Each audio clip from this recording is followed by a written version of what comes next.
Now we're going to get a top 5 reasons why this person is a feminist. Now, she looks like a really pretty smart person, so I doubt we're going to get one of the reasons that she knows people.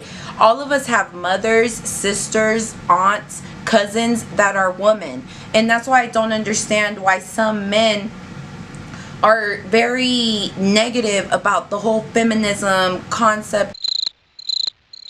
Well, because you have mothers and aunts and cousins and sisters is not the reason why some men and some women are against feminism. Here's one reason why a lot of us are against feminism. Hi, media. Can I talk to you? No, you need to get out. Well, you need to get out. No, I don't. You need to get out. I actually don't. All right. Hey, who wants to help me get this reporter out of here? I need some muscle over here. If you shut the fuck up and let me read my list, there's the fucking proof. And so I obviously can't like. So, number one, shut the fuck up for a second. Feminists do not want you to lose custody of your children. The assumption that women are naturally better caregivers is part of patriarchy. Feminists do not like commercials in which bumbling dads mess up the laundry and competent wives have to bustle in and fix it. The assumption that women... We're working on it and you guys are trying to dismantle it. But if you'd fucking listen... Hey YouTube friends, so today I'm going to be discussing the top 5 reasons that I am a feminist. Oh, what a relief. That first one wasn't a reason because you know people or you're related to people. That's good. Okay, let's move on. Now this video is for men and women.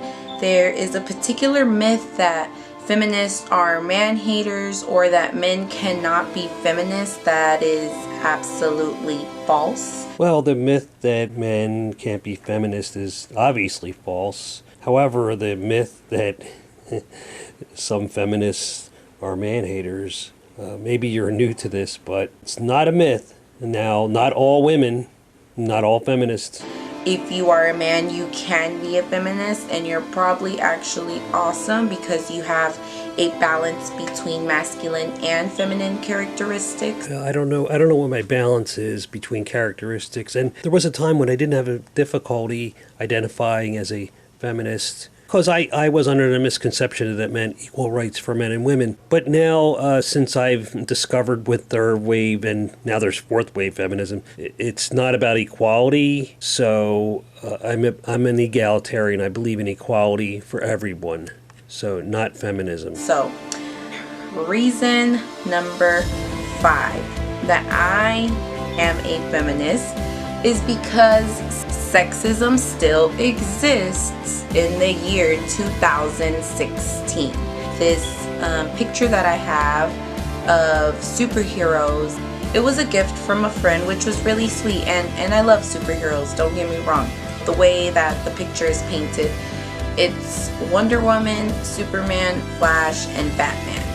Now the 3 men, they look strong, ready to go, ready to fight as superheroes do. And Wonder Woman looks very slim, very skinny, doesn't really look tough, just looks pretty. And well, this isn't a big surprise. You must be getting your advice from Anita Sarkeesian, since it's talking about cartoon characters. And if I haven't seen Wonder Woman, but if she's healthy, that's really good. That's really important. Now, if you watch my last video, feminism is needed, and there's parts of the world where it really is needed because there is inequality. And if you're in a country that's predominantly a Muslim country, mainly in the Middle East, not necessarily, then you will find that women are not equal to men in a lot of these countries, Saudi Arabia, several African countries, Pakistan, Afghanistan. So if you're a woman, a girl that wants to go to school, forget it. You might get shot in the face. If you don't want to be sold off into marriage when you're a child to an old man with a beard, too bad. If you are raped and you go to the authorities about the rape, then you've just admitted to having sex. You've admitted to having an affair, having adultery. So you might get stoned to death. You might get killed in some of those parts of the world. so I got into a discussion with someone because in my opinion, I think the drawing is sexist. And he disagreed. So we were talking and he told me that sexism ended in the 1920s. Oh, it did end in the 1920s. Didn't you hear about the sexism wars? And the feminists won, and the men declared they signed a treaty, an agreement that they would end sexism. Just kidding. The sexism that we usually think of when we hear that word is hostile sexism. That's Donald Trump, for example, saying that you can grab women by the, and you know, the 5-letter word. The sexism or just gender discrimination that I think of when I think of sexism is prejudice or discrimination based on a person's sex or gender. Sexism can affect any gender. So this is what I think of when I think of sexism. You're referring to inappropriate behavior, inappropriate touching, sexual assault, infringing on someone's personal being. That's what you're talking about. That's not sexism, it's a crime.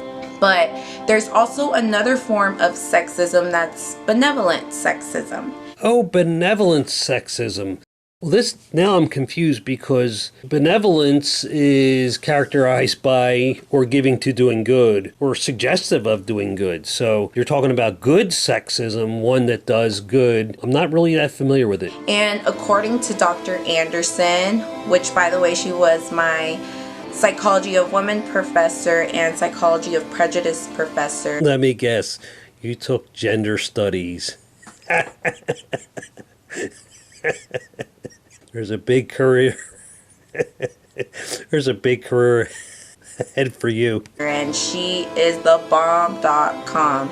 She just, anyways, off topic. But according to Dr. Kristen Anderson, benevolent sexism is a little bit trickier to understand because it doesn't exist. You have real sexism, and that's in parts of the world where women are not treated as equals to men. We know where those places are, but the SJWs and the feminists don't want to. Muslim population can never do any good. They are a minority in the West, but there's a part of the world where they're a majority. There's 1.67 billion Muslims, and there's parts of the world where there are 90-something% of the population of each country. And if you were to go over and have this talk in, say, Saudi Arabia without your face and head covered, and you had a male escort, an adult male escort, you wouldn't be able to drive to that talk. But I don't think it would go over well with that crowd. So I don't think the Saudis have any benevolent sexism. I think they have a very malevolent sexism, and I would say that's the only kind, something that's bad. It tries to demonstrate that women need to be protected by men. It's in some sort of way chivalry. Well, there's a lot of chivalry going on in Iran, and I don't think you're not appropriately dressed for that chivalry in say Tehran. So there you go. And I think that might hurt some women out there that hear this because they love that type of treatment. Oh, I see. There's some women out there that would love that sort of treatment. You mean being treated like a lady? A gentleman treats a woman well. A lot of men treat women unwell, and a lot of women treat men not so well either. It goes both ways. But I think what you're doing is you're putting down, and I think it probably ties into the chivalry. And if you research what chivalry really was hundreds of years ago, maybe we wouldn't be discussing this. But anyway, with this chivalry, you're talking about men being good for a woman. In other words, they are good to their girlfriend or their spouse or their mother. And I don't think that's really terrible to be nice to treat someone like a lady. Now, there's women that don't want to be treated like a lady. That's okay. They don't have to be treated like a lady. But it is still underestimating your abilities. It doesn't let you get to your full potential. There's only one person in the world that can allow you to have your full abilities and your potential, and that's you. Everyone is responsible for their own agency. You are the ruler of your own destiny. So if you're in a situation where someone is not allowing you to reach your full potential, you need to get out of that situation. Of course, unless you're in Iran or Saudi Arabia, then you don't have a choice, and you might end up dead trying to get educated or not be married to some 80-year-old bearded man when you're 6 years old. So, yes, sexism is much less than it was before, but in the 1920s... Well, I'm glad you grant grant us that it was less than it was before. In the West, it's a lot less than it was before. Feminists talk about this institution, the patriarchy, and there isn't some organization. And I know this is like a joke. Okay, there's this society of patriarchy. We did have societies decades ago and 100 years ago and a few hundred years ago. We did have societies that got together to keep people down. We did. The racist societies, real sexist society. But we don't have that today. And people from all walks of life, from all over the world in the West, I'm assuming you're in the United States, are making it here. And they're doing really well. We have laws. And I understand that if someone is giving you a hard time, it's really difficult to go to law enforcement and have your rights enforced. But we do have laws. I always seem to think that it's like we're like Iran or Saudi Arabia, where women are not safe. They're literally not safe because there are no laws to protect them. This is, when I hear this stuff, that's what I think of. And it's not true. The women that actually did get jobs in the war or that were actually contributing to society were privileged women, which means they were white women.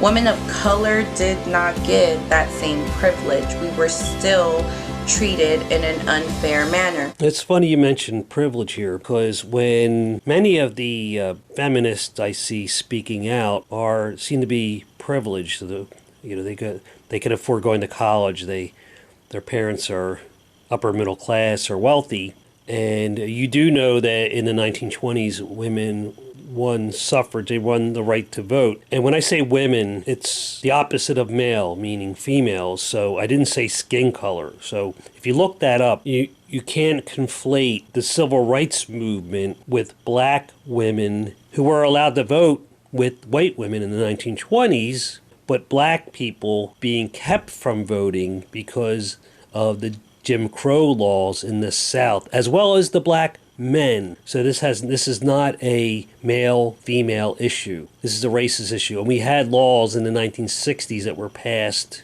to cure that. And we did pretty good because we actually have really good turnout for voting, but half the people that are eligible to vote do not bother to vote. So that's probably, maybe a lot of these privileged or entitled people that don't want to vote. Maybe that's it. After people fought very hard for that right. Now, the 1920s were almost 100 years ago. So we have made progress, but there's still some work to do. Yes, and the 1960s and 70s were almost half 100 years ago, and we made an awful lot of progress. As a matter of fact, the civil rights movement, this is for everyone, men, women, people of color, we did so well that we pretty much have rights for everybody. And then recently with marriage equality. Now, of course, that got left out in the 60s and 70s, but yeah, and we do keep improving. Reason number 4 that I am a feminist is because of gender roles. Gender roles in our society explain that men are supposed to be aggressive, competitive, and not show emotion, etc. Meanwhile, women are supposed to be nurturing, sweet, they're very emotional, especially during their time of the month, which is a myth as well.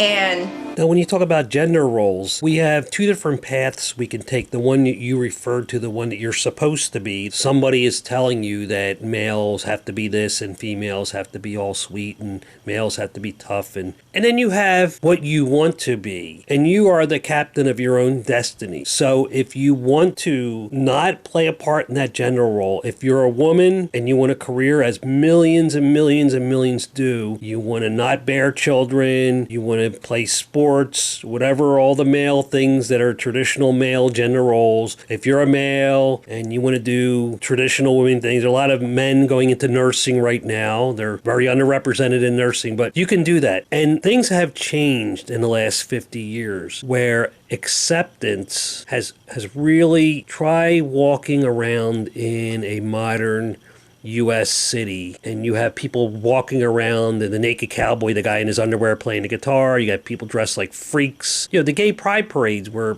people dress outrageously, and it's not a big deal. Nobody cares anymore. Now, like I said, there's parts of the world where, if you're not covered from head to toe, you're in big trouble. So we've made great strides, and we keep making great strides. You can be whatever you want to be, really. As for me, I don't agree with that. I think men and women should both have a balance of masculine and feminine characteristics, because that brings them to their fullest potential. Just because you're a man, it doesn't mean you're not allowed to cry. I cry, and I cry all the time, actually. So you want to be a feminist. Reason number 4 you want to be a feminist is so you can dictate to people how they should, what gender roles they should have. So you should be able to have a balance of this or a balance of that.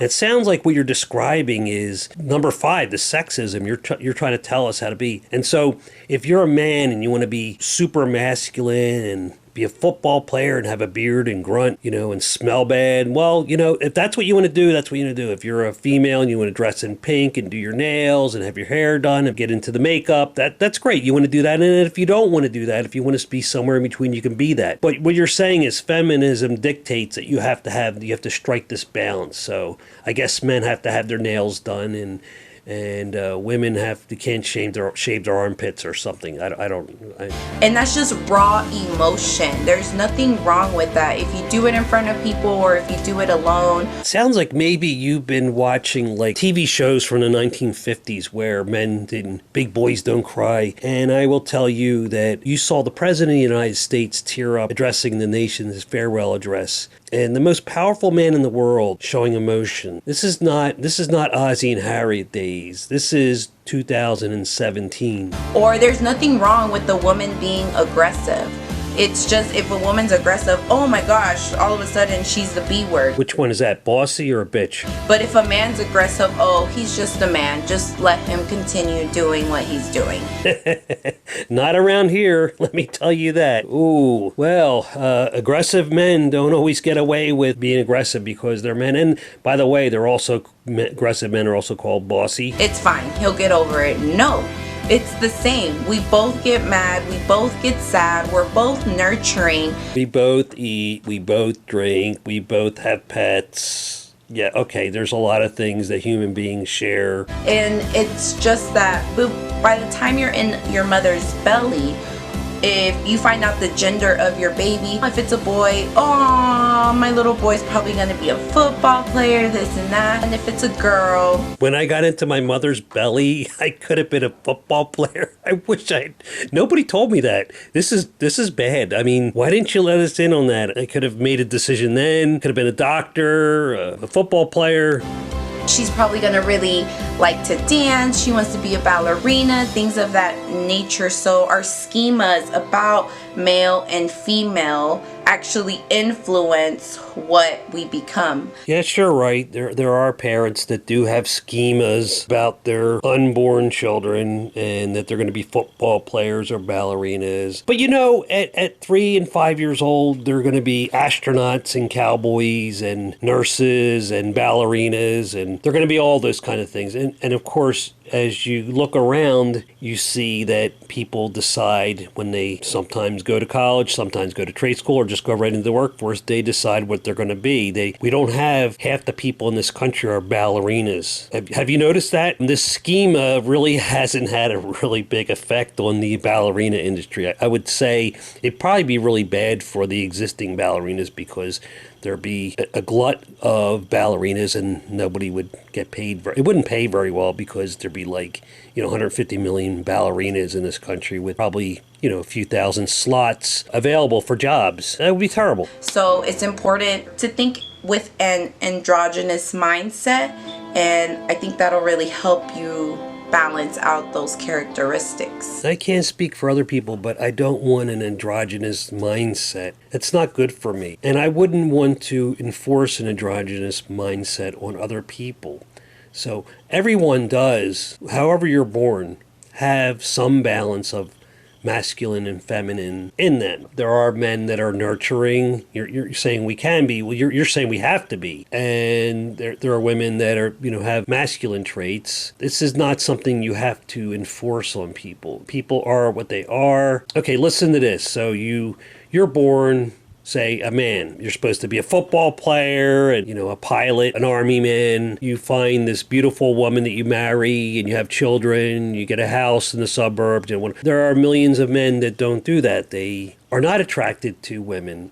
And well, they might become football players or pilots. That's, they could still do masculine stuff, but maybe they're not attracted to women. So we end up doing, no matter what we're told, and for most of humanity, we were told that homosexuality was wrong, it was a sickness, it was in the DSM until very recently. And people still acted upon what they felt they were, even with societies punishing them. And in most of the Western world, you could get in big trouble for being homosexual. In parts of the world, you could be thrown off of tall buildings, or you could be lit on fire, and that's in parts of the Middle East. It's under Sharia law. So there are places where you can't actually realize who you really are. Reason number 3 that I am a feminist is because of the way the media portrays women.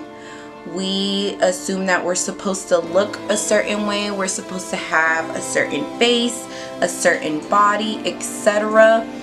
Well, the media does portray people when they can portray people, when you say media, that's kind of a really broad brushstroke. And you have like television dramas where some women in the dramas are very attractive, they're slim, they're very fit, they are generally considered attractive to the opposite sex. But I would present to you that people present themselves how they want to be presented, how they want to be seen. So if you are in the media and your job isn't to act in a role, playing a role as someone, an attractive, say, woman who's in this television program, whatever that character is, then if you're in the media and you portray yourself the way you want to portray yourself. Now, if you have an employer, once again, with the TV sitcom or whatever it is, the employer says, well, you have to dress professionally. Well, you're going to portray yourself as professional. You're not going to go in dressed like a slob. But you can portray yourself however you want to be, unless there are conditions on your employment.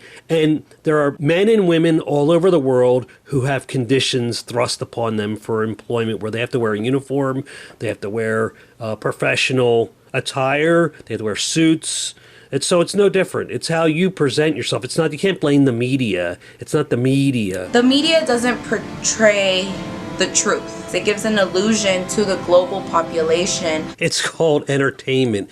I think you must be channeling Anita Sarkeesian again here, because when you want to be entertained, and there's corporations, large corporations that spend hundreds of millions of dollars for like one movie to entertain you. They want to, so you have somebody that looks offensive to almost everybody, and that's the endearing character in a $500 million movie. May not do as well as somebody that looks appealing to 90-something% of the population. Do you get that? About what a perfect woman looks like. And it's false. It actually influences women to go through plastic surgeries, to have their face done, some parts of their bodies done, which, hey, if you do it for yourself, awesome. But please ask yourself before you go through any type of surgery, is this for me, or is this so somebody else can acknowledge and appreciate me? Because in reality, your body is beautiful the way it was created to begin with. Now, I understand there are particular circumstances, or maybe you just really want this for yourself, and that's fine. But you have to ask yourself if it is for you, not for anyone else but yourself. And I think you'll find that answer from within.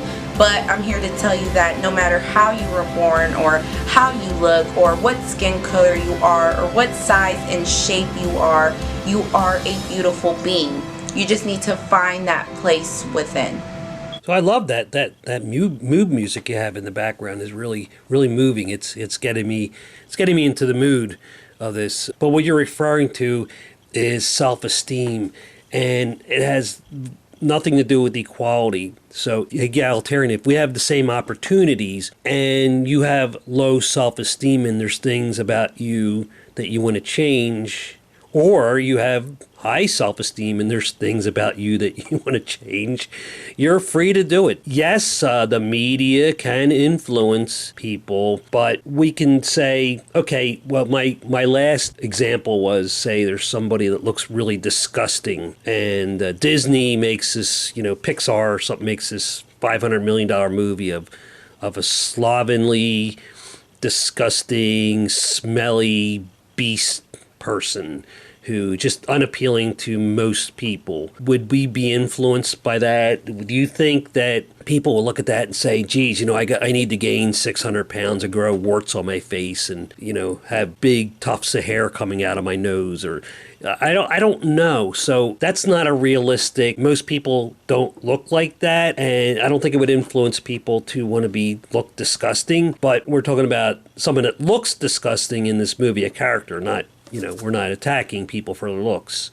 There's nothing wrong with the way you look. I agree with you there. Now, reason number 2 that I am a feminist is because of double standards. For example, if a man talks to several women, he is considered a pimp, a player, and his friends actually respect him all around. There's no degrading him. I don't really see an issue with a man talking to several women. Every day I talk to several women. People I'm related to, people very close to me, coworkers, friends, people at the convenience store, and I talk, and I don't really see a big problem with talking to several women. I talk to several men every day too, and I don't see anything wrong with that. But I know what you're talking about. You're talking about having, you didn't say this, but having sexual relations with more than one person. And we are free to have the relationships that we want to have that are legal. And if there's a stigma attached to a male or female with having had more than one partner in their lives, well, that's coming from the people that are judging that person, and it has nothing to do with equality. However, in contrast, if a woman does the same thing, if a woman talks to several men or whatever she's interested in, all of a sudden she's called several words that you and I are both thinking. Well, the words I'm thinking is friendly, sociable, possibly affable. But if you're talking about having more than one, because you're saying talking to, having more than one sexual partner at a time or one right after the other, then they will be judged the same way men are judged. And we have to go back to the 1950s TV shows where girls had to be chaste and save their virginity for marriage. I don't really see that today. I really don't see that. I don't see it portrayed in the media. I do not see it, well, unless you're watching the classic TV channel of the 1950s television shows where girls were prim and proper and, well, actually boys really didn't. They might have tried to date girls, but, since the girls were mostly prim and proper, the guys weren't getting much action back then, I would expect, until they got married. So you kind of had the both things. But we're talking about standards from decades ago, and I don't see those standards happening right now. Just go online and look at what people are doing. And if you watch the famous people in the media, they are playing around. They are going nuts like they have since the beginning of time. The famous people, they have the divorce, affairs, relationships, babies, whatever. You're in a movie with somebody. It's nothing new. Because that's just the norm. That's just how it is. And I don't believe in that. I believe that if you're going to judge a particular gender in a specific way, then you can also judge the opposite gender the same way. It doesn't matter male or female. We are beings. In reality, we are just human beings and enjoying this human experience the best way we possibly can. It's important to remember that double standards shouldn't exist. I have to agree with you. Double standards shouldn't exist. Unfortunately, there are a lot of people that have double standards for not just from male to female, but I can do this, but you can't do this. That could be from female to female, male to male. There are people that are greedy and act upon their greed, but they look down at you if you act greedy. We could talk about dozens and dozens of ways where there are double standards, but it has nothing to do with equality, only if someone treats you with less equality. And there's several examples of this, but that's the one that I often hear the most. And when I do hear it, I try to defend woman for the most part, because the men don't need any defense. We don't need what? Did you say defense? That was funny. They got it all. Oh yes, we have it all, and I can guarantee you almost half the population is joyous every day because they have it all. You can look around and every man has it all. I guarantee it. Yes, you're right. I think it works sometimes because I do make certain situations awkward with my feminism, and that's okay to me. I honestly think that it's a great thing that I'm doing that because I'm breaking schemas, I'm breaking what they've been taught. I have to basically unteach them what they've been taught. What exactly are you teaching people? You're telling you, okay, so you are a wise sage. I can see that you're wise beyond your years. And in your 18 to 20 something years of existence on this planet, you figured it all out. And so you're going to instruct others how to behave, how to live their lives, how to balance their masculine and their feminine. You're going to re-educate them because you know it all. Got it. And that's completely fine with me. Well, it's not completely fine with me. I'm going to keep you away from my children. That's for sure. It doesn't matter. And well, actually, it does matter. the number one reason I am a feminist is because... Let me guess what that number one reason is going to be. Well, she already covered that she has relatives and mothers and aunts and nieces and sisters and everything. I don't know if she wants to be a feminist because she wants to be a football player since she climbed into her mother's womb. She certainly, it looks like she's been to college because she referenced classes and professors. So maybe she wants to get into STEM fields and make good money. Maybe that's why she wants to be a feminist. Let's hear why she wants to be a feminist. I can't guess why. I'm a woman. Oh, that was so obvious. I'm thick. I couldn't figure that one out. I'm sorry. And I think I chose to be a woman in this lifetime for this reason. All right. Well, now this is a whole another ball of wax here we're talking about because you said chose to be a woman. I don't have... And a lot of people don't have a problem with if you were born as a man and you've transitioned to a woman, that's great. Good for you.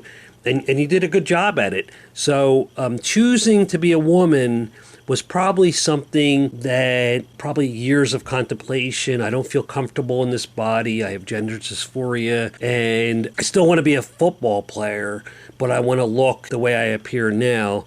And so I'm glad you made that decision. And we stand behind you. We're proud of you. To fight for our rights.